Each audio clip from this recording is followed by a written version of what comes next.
propos de la paracha de cette semaine, Vayeler. Il est question dans la paracha au chapitre 31, verset 10, de la mitzvah de Hakel, de rassembler le peuple. Alors nous allons lire les versets. Moshe a ordonné au peuple en disant, au bout de 7 ans, à l'époque de l'année de la Shemitah, alors en fait les commentaires disent qu'il ne s'agit pas du début de la 7e année comme nous sommes maintenant, mais en fait de l'année suivante, de la 8e. Et la question qui se pose, c'est pourquoi est-ce qu'on l'appelle année de Shemitah, puisque c'est l'année suivante, qui n'est plus l'année de la Shemitah. À l'époque, au moment de la fête de Sukkot, lorsque tout Israël viendra voir la face de Hachem ton Dieu, à l'endroit qu'il aura choisi, alors tu liras cette Torah, cette loi, vis-à-vis de tout le peuple, en faisant rentrer ces paroles dans leurs oreilles. Tu rassembleras tout le peuple, les hommes, les femmes et les enfants, et l'étranger qui est à tes portes, afin qu'ils entendent et qu'ils apprennent à craindre Hachem votre Dieu, et qu'ils s'appliquent de pratiquer toutes les paroles de cette Torah-là. Alors, à ce propos, il y a une histoire qui est rapportée dans le Talmud Bavli, dans la Gemara Chagiga Daf Gimel, page 3a, en bas de la page, Tanu Rabbanan, les Chachamim ont enseigné. Il est arrivé que Rabbi Yochanan ben Broka et Rabbi Elazar ben Chisma, ils ont été rendre visite à Rabbi Yoshua. Rashi explique que c'était à l'occasion d'une fête, que l'on a une mitzvah d'aller visiter son maître, qui se trouvait à Pékin. Et Rabbi Yoshua leur a demandé quelle nouveauté il y a eu au Beth Midrash aujourd'hui, à la maison d'études. Ils lui répondent, nous sommes tes disciples, et c'est à nous de boire de ton eau, c'est-à-dire c'est à toi de nous enseigner, pas le contraire. Il leur a dit, quand même, dites-moi, si vous avez été à la maison d'études, vous avez entendu une nouveauté, et faites-moi en part. Et il leur demande qui a fait la dracha, qui a commenté au Beth Midrash ce Shabbat. Ils ont répondu, c'est Rabbi Elazar ben Azaria. Et qu'est-ce qu'il a dit ? Il a commenté ce verset de la paracha qui dit qu'il faut donc rassembler le peuple, les hommes, les femmes et les enfants. Et la question qui se pose, c'est si les hommes viennent étudier et les femmes écouter, les enfants, pourquoi viennent-ils ? Répond la Gemara, et la réponse que Rabbi Elazar ben Azaria a donnée est que c'est pour l'iten sachar les mevien, pour donner un salaire à ceux qui les emmènent. Alors la question qui se pose, c'est, j'ai entendu ce commentaire de Rav Malka,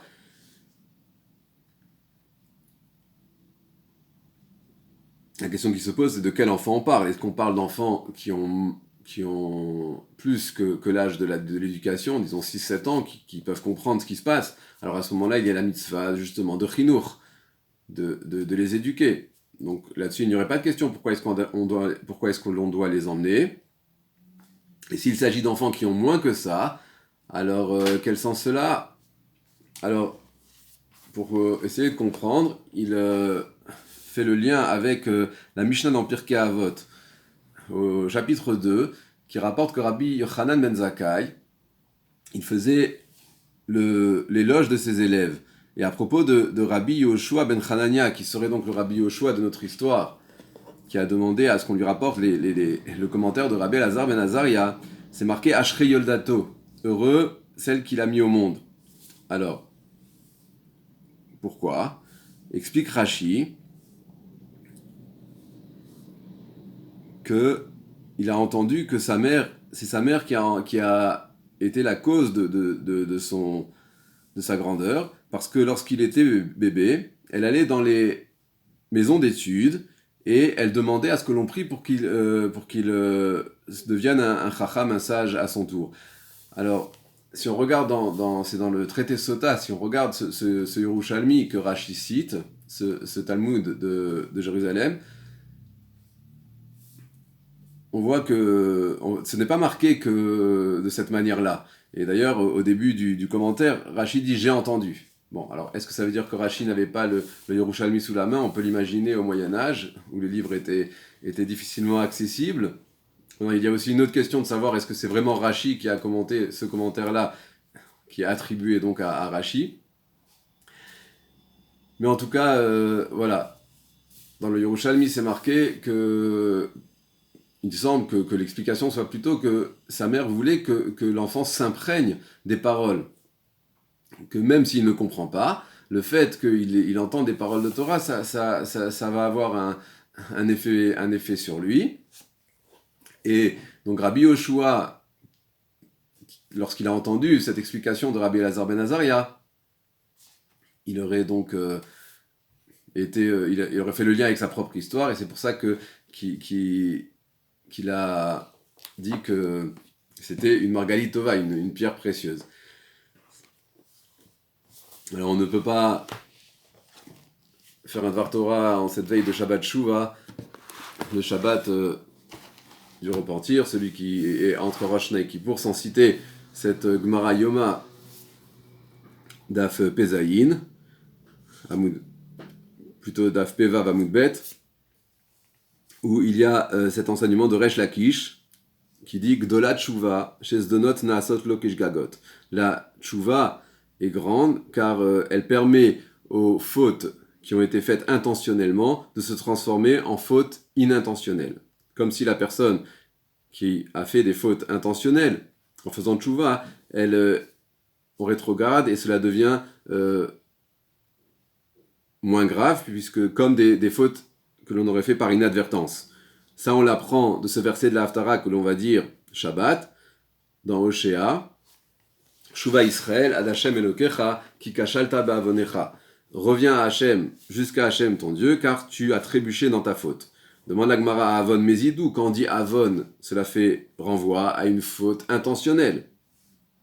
Et on dit Ki kashalta, que tu as trébuché, et Mirchol, cela renvoie à une faute inintentionnelle. Donc il y a une contradiction dans le verset. D'un côté, on parle d'une faute inintentionnelle, et d'un autre côté, d'une faute intentionnelle. Et c'est là-dessus que Resh Lakish nous dit que on apprend de là que les fautes intentionnelles se transforment par la tchouva comme des fautes inintentionnelles. Demande la Gemara, mais pourtant Resh Lakish a dit par ailleurs que la tchouva est grande car elle transforme les fautes intentionnelles en mérite, en srouyot, donc pas seulement en faute inintentionnelle, mais en mérite. Et ça, on l'apprend d'un verset dans Yecheskel, où Shuv Racha Merishato va Asa Mishpat Uzdaka Alem Irchie.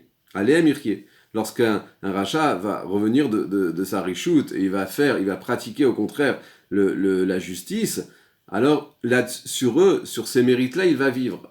Cela veut dire en fait pas seulement sur les actions qu'il va faire ensuite, mais même sur les actions précédentes qui étaient des actions négatives, il va vivre sur elles parce qu'elles se seront transformées par la tchouva. Alors donc on a une contradiction. D'un côté on nous dit que les fautes se transforment en fautes inintentionnelles, et d'un autre côté on nous dit qu'elles se transforment en mérite.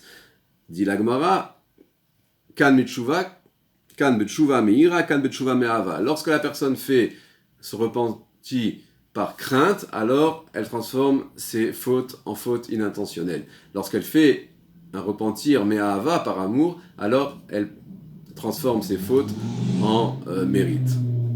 Shabbat Shalom.